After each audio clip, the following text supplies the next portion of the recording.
All right. Hello, everybody. Welcome back to the workshop. It's great to have you here again with me. So, okay, let's think about what we're going to do today. A couple of corrections or point out a few things in the last video for anyone who watched. Obviously, I said obsolete in the wrong, or I didn't put it in the wrong place, but I forgot to say it's obsolete when I was talking about cantation. So, small errors in there. I'm not perfect. Neither are you. No one is. Yeah, we do the best we can. And the point of, I guess, what everything I'm trying to do and what I'm about is to get the language right and to use it in the best possible way. All right. So I got to thinking while I was talking about magic and this magic that I think exists, and I thought, well, how am I going to define it for everybody? So, well, thought occurred to me where, well, how can I define this magic if I don't know what define is? So maybe it would be a good idea to define. Okay, so here we go. Let's look at it. Define, right? If I'm going to split it up to find out its origin, break it into its parts, where's the division point? Right? How do I know which one's the right one? So I can do it like this here, DE, and then fine, define, or is it define E? I could put this in here like that. I could also, shift it into a couple of different spots. I could do fine, right? But intuition tells you that it's likely to be D because D is a common prefix. All right. But the thing here that I figured out is that it is defin, and this E is not pronounced. All right. Here you go. It's a bossy E. It's a silent E on the end. Right. Oh, I better move myself down here for you guys. There we go. Okay, now, right, let's look. Right, these bossy E's, they tell you to do something that they shouldn't be telling you to do. All right, they're just like bossy people. All right. But with the bossy E, because all things have duality, this bossy E works silently, doesn't it? All right? It only performs an action by changing the sound of the I in this case. Right? So it is an action without a voice. It changes the fine into fin, and the original is fin. And now the English is fine. Right? The English is incorrect. The original word would be fin. Right? E. I'm calling it E for evil, right? Let's get rid of, I don't like bossy people. And this is what bossy E is doing, guys. It's only action without a voice. It performs an action, we don't pronounce it. All right? It's no good. We get rid of it. E for evil. Right, moving along. Right, so we have DE, which is the prefix, and it refers to the removal of something. And then the fin is the French for end. Okay, so define originally actually means to remove the end. Okay, it's not what I thought it meant. I thought it meant to, to label something to describe what it meant. Right? But it actually originally means to remove the end of something, right? And if you remove the end of something, you make it endless. Right? And a note here before we move too far along, right? You'll notice that the word or the prefix D, there is a reference to an action. Okay? It's like an AC is also a reference to an action. Right? A DE is an action too, right? The removal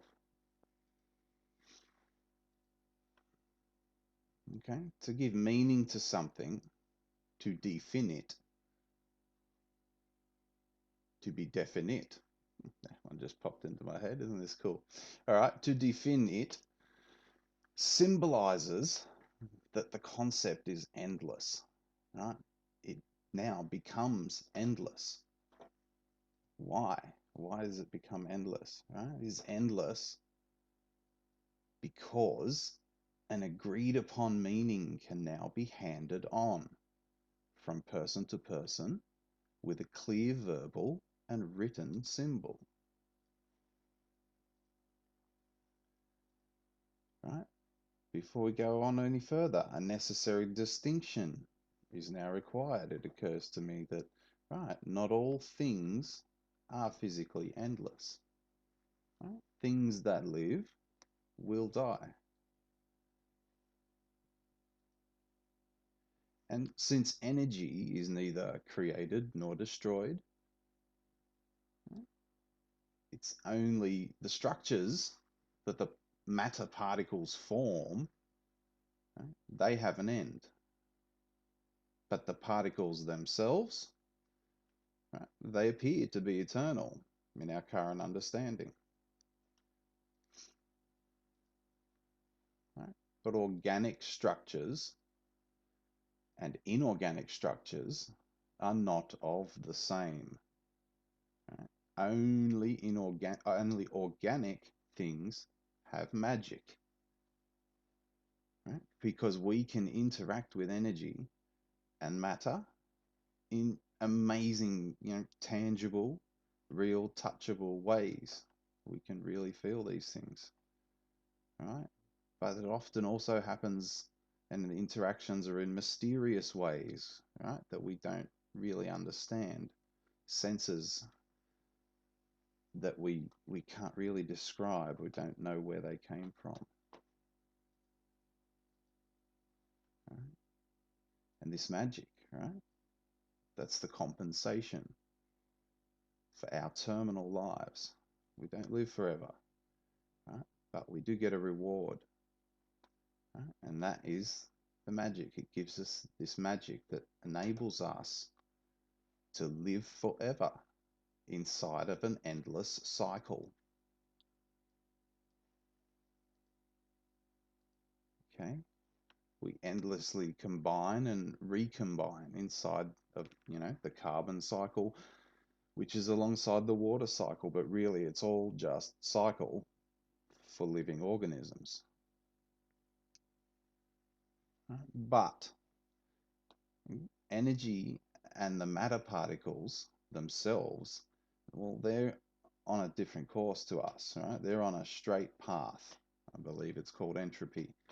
Right? Science tells us this. Right? So it's like a gradual reduction in the activity of the particles, it's a spreading out. Right? It's ending in an even distribution of all the matter particles, all of the energy. Right? That's to be like the final immovable balance point where things no longer interact with each other. Distance has become too great. The electrical effect, the magnetism between the particles, it's gone too far. Okay, right? But living things, everything that's living, that's an organic structure, right? They're on a circular shaped path. And here we have the concept of the straight line and the path, the straight line versus the circle, right? And they are connected. Obviously, you unwrap a circle into a straight line, okay? But they are different things, right? One is assigned to matter and energy, and the other is assigned to organic living beings, right? They're connected together, though. Right? The circle that is organic life, right? It rides atop, it is supported by, it's only possible because of the straight line of inorganic energy, right? The path the matter and the energy are on. There's a straight line. It's like it's a destined to happen situation. But the circle of organic life, right, that sits atop it, supported by it. This is the magic. Right? You can see this concept symbolized here in Atlas, holding up the world it's mentioned to be. But my suspicion is that it's simply that Atlas represents the straight line of energy and matter, and the globe, it represents the circle of life, right? The energy and the matter, they support the organic circle of life. And again, here with the turtle, I think it's Hindu. I'm not sure. Correct me, guys. Let me know. I'm not an expert. I'm learning as I go along. Yeah, a lot of stuff, obviously. I've been learning for a long time things, but stuff really started to come together recently. Anyway, beside the point. Let's get the info out there. All right, so the turtle's the same. He represents the straight line of the matter and the energy.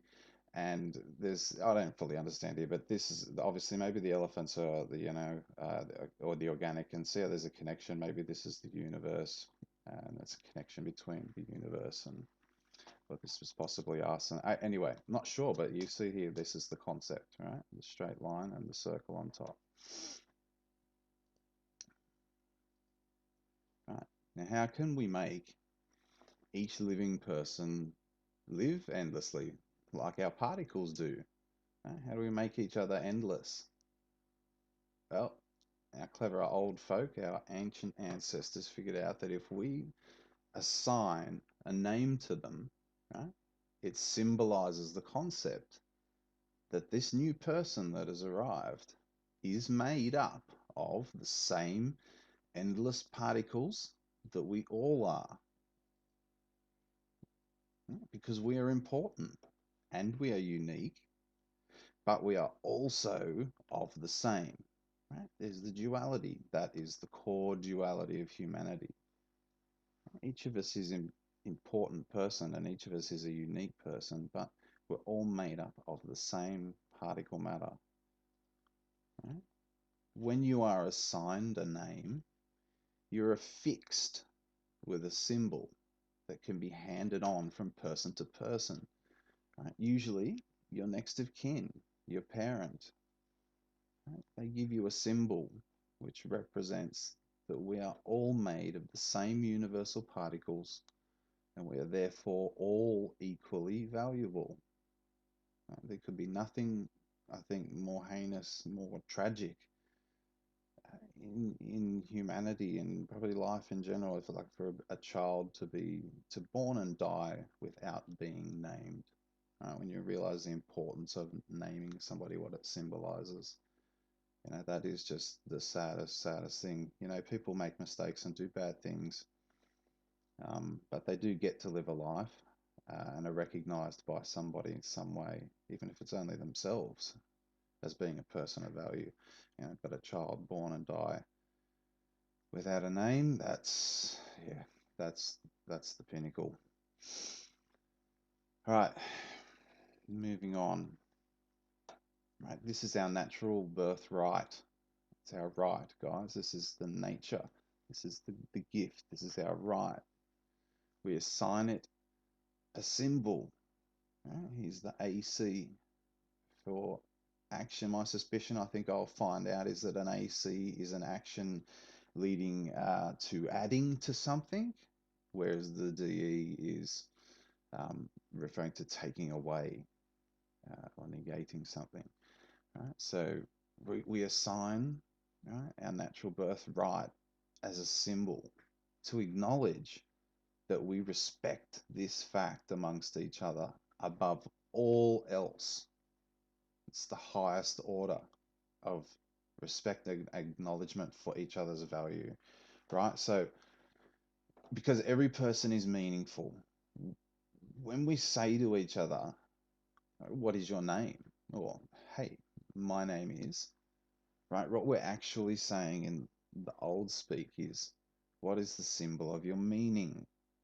Right? The symbol that your parents gave you, or the symbol that you gave yourself. Right?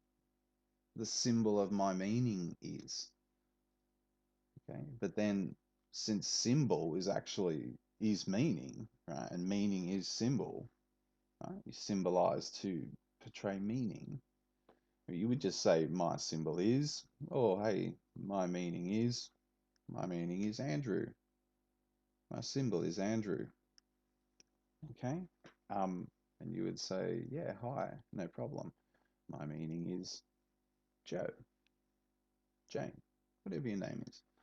Okay, so, and in the end, you would obviously just simplify it and say, hi, my name's Andrew, but the meaning, you would really actually understand the meaning, right? That's saying I am of the same as you. And when you say it to me, I recognize that you are of the same as me. And straight away, when we meet and interact and discuss and argue, we always have that underlying principle right in the forefront of each other's mind, right up at the start. We introduce each ourselves and we establish that we have this respect for each other. Okay. All right, there it is. That's the end of this lesson, guys. Um, lesson's kind of funny. Never thought I'd be a teacher, right? Or, and here's another one for you. Taste of things to come. What does a teacher do? Well, a teacher demonstrates, don't they? Yeah. Okay, so that's what they do, and they will demonstrate, with words and with actions, and combined words and actions at the same time. And just if you have a little think about that, and I'll leave you with that thought until the next video, which I've got ready to go. But I'll just put the finishing touches on it, right? So when I demonstrate, what I'm doing is demonstrating, right? Demonstrating. I'm not demonstrating, right? English is wrong. It's just wrong. I'm going to show you guys. I take away the DE, see? I take away the monster, right? Monstrate, monst. We'll get there, all right? We demonstrate. And I presume the other way around would be remonstrate or acmonstrate. But I'll do a bit of research, we'll find out. All right, guys, that is all for now. Had a lot of fun again here today. Thank you for joining me. I would really love to see you guys back again soon. And we're going to keep talking about some origin stuff and find this evil, mate. It's hiding. Okay? We're going to find it. All right, guys. We'll talk to you again soon. See ya.